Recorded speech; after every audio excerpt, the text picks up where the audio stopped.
Imaginez-vous un instant Éric Dupond-Moretti, Gérald Darmanin et Roselyne Bachelot s'adonner ensemble à de petites sessions karaoké?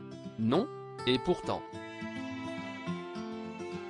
Ce vendredi 3 février dans les colonnes de Closer, l'ancienne ministre de la Culture, qui n'a pas souhaité être renouvelée au gouvernement, s'est libérée de quelques secrets auprès de nos confrères, notamment en révélant une activité surprenante qu'elle pratiquait lors des conseils des ministres en distanciel, en compagnie du ministre de l'Intérieur Gérald Darmanin et du garde des Sceaux Éric Dupond-Moretti. Les trois grandes personnalités du gouvernement aimaient s'affronter dans des batailles de chant. Avec le confinement, on se retrouvait souvent tous les trois dans un bureau pour assister au conseil des ministres en visioconférence.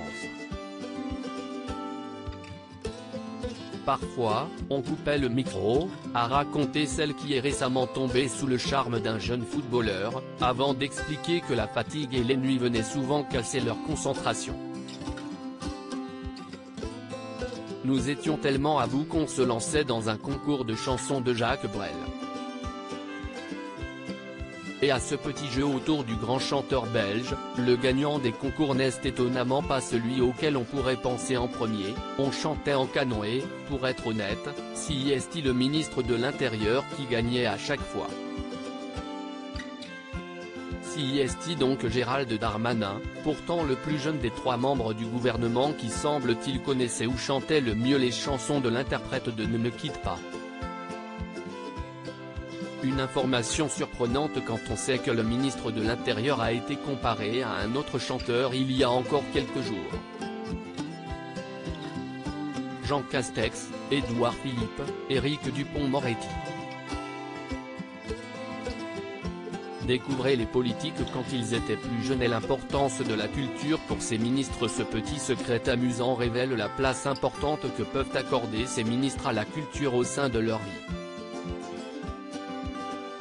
Si Roselyne Bachelot a été la ministre de ce domaine et que le ministre de l'Intérieur semble être un fin connaisseur de la chanson francophone, Éric Dupond-Moretti a lui pu compter sur son expérience au théâtre pour accéder à la fonction qu'il occupe aujourd'hui.